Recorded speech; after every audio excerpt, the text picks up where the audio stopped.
À Wintzenheim, Gilles Efflin mène une vie riche en passion.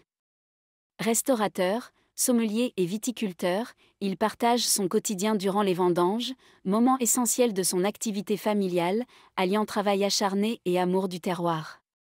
La famille Efflin cultive la vigne depuis des générations, c'est au milieu de son petit vignoble que Gilles nous accueille.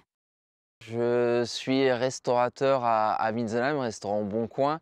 Aussi, on a plusieurs activités, notamment la partie viticole, puisque bon, depuis mes arrière-grands-parents, on a quelques vignes, un peu moins d'un demi-hectare sur Wettolsheim et Wintzenheim. Et aujourd'hui, c'est notre dernier jour de vendange sur une parcelle de Riesling dans le Bril. Environ 16 arts, planté une partie dans les années 50, l'autre milieu des années 60, voilà, qu'on essaye de bichonner, qu'on plante dès qu'il y a de l'esca, des pieds manquants, etc. C'est l'avantage d'avoir une petite surface, c'est un peu comme un jardin. Depuis des années, le domaine vend ses raisins au domaine Wuenschemann à Wettolsheim, une relation de confiance qui a débuté dans les années 1980. C'est justement Gilles qui nous raconte cette histoire avec passion, témoignant de l'importance de ce partenariat dans la préservation de leur héritage viticole. Alors, avec la maison Wunschemann, pour moi, c'est vraiment de la fidélité. Depuis le début des années 80, on a nos raisins qu'ils nous achètent. Avant ça, on était en cave coop.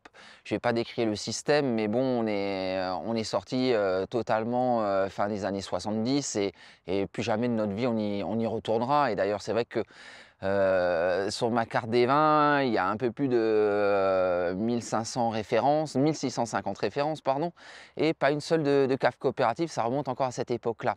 Mais c'est vrai que par rapport à notre activité de restauration, on ne pourrait pas se permettre de faire de la mise en bouteille, donc il nous fallait un partenaire, et donc ça fait près de 40 ans qu'on ramène nos raisins à la maison Wunschemann à Wettolsheim. En plus des vendanges, Gilles gère le restaurant familial, jonglant entre services et vignes. Passionné par les vins d'Alsace, Gilles a construit une carte de plus de 1600 références, dont 14 pages dédiées à sa région. C'est lui-même qui nous partage son engagement pour ce patrimoine viticole.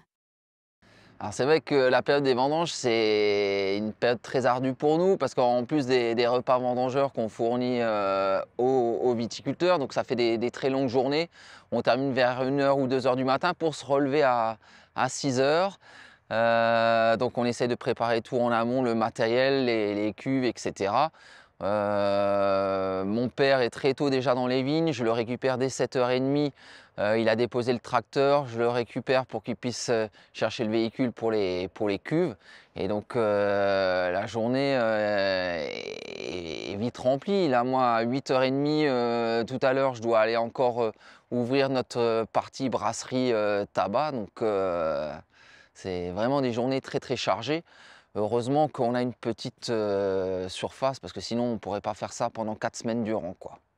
Le choix des vins pour le restaurant demande une grande attention. Même si l'Alsace reste au cœur de sa carte, Gilles explore aussi d'autres régions viticoles. C'est lui-même qui nous confie ses choix et frustrations. Ça demande effectivement, on se déplace. Je me déplace pour aller goûter au maximum chez les viticulteurs, notamment alsaciens, hein. C'est vrai qu'au départ, je m'étais fixé un dogme, c'était de bloquer à 68 viticulteurs différents sur la carte à cause du département 68. Bon là, maintenant, on est au-dessus des 80 et donc j'essaye dans la mesure du possible de les voir tous les ans, voire tous les 2 ans. Et donc on sélectionne, c'est jamais les mêmes références qui sont choisies et on essaie de s'imaginer. Je les prends par rapport à mon goût, mais il faut aussi que je prenne des vins qui ne sont pas forcément de mon style pour essayer de correspondre à toute la demande, hein. Ça va entre les vins nature, les vins de macération, les vins avec des boisés des fois un peu plus marqués, des vins un peu plus entre guillemets bodybuildés.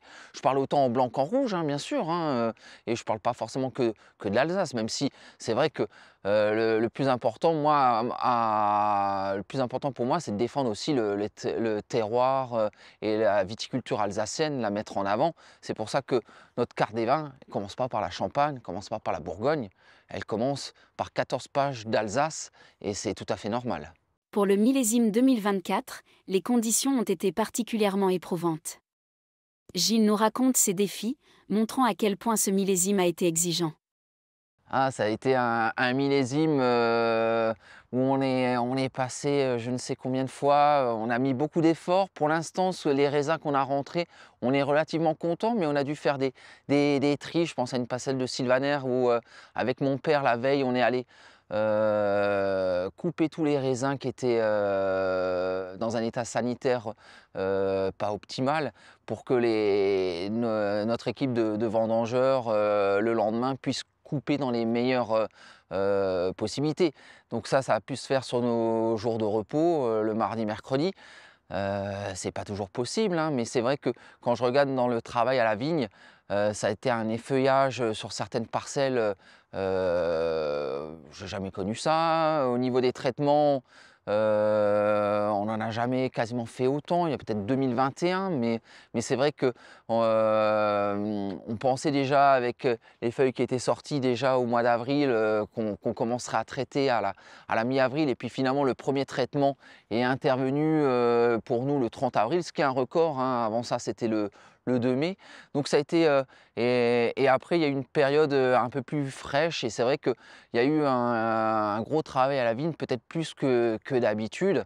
Nous, il n'y a que mon père et moi-même qui intervenons dans le travail à la vigne, donc automatiquement ça a été beaucoup de jours de repos qui ont été utilisés pour remédier à ce millésime quand même très compliqué, parce que c'est vrai que la pluviométrie ne nous a pas laissé tranquilles et selon les parcelles, on a été relativement nous épargnés par le mildiou sur grappe, hein.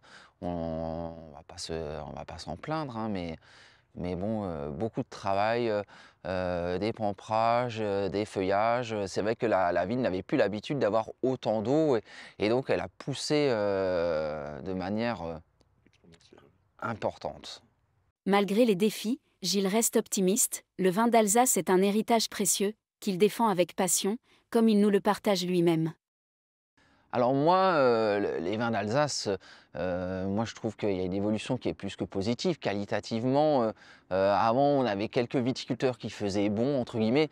Maintenant, quand même le niveau est superbe. Alors peut-être le revers qu'on pourrait indiquer, c'est vrai que c'est un mal pour un bien pour nous, mais pour le viticulteur c'est plus un moins bien. C'est la valorisation du travail. On arrive à trouver encore des rapports qualité-prix fantastiques en Alsace. C'est peut-être les pinots noirs qui ont un peu plus augmenté, mais ça c'est lié aussi peut-être à la demande liée à la Bourgogne. Les Riesling n'ont pas augmenté de la même manière, alors qu'on est sur des niveaux qualitatifs fantastiques. Moi je regarde, nous le prix d'achat du raisin n'a plus évolué depuis 2002, quoi. Donc en ce qui nous concerne, on le ressent, mais on ne vit pas de ça. Mais je pense à tous les viticulteurs, tous les autres viticulteurs qui vivent vraiment de ça. On n'arrive pas à faire valoriser notre travail et c'est dommage parce que le niveau, il est là, indéniablement. Pour Gilles, le vin d'Alsace représente bien plus qu'une simple production. C'est un héritage familial, une passion pour le terroir et un engagement envers la qualité et la tradition. Son parcours et ses choix reflètent cette profonde attache à la vigne et à la terre, qu'il défend avec ferveur et humilité.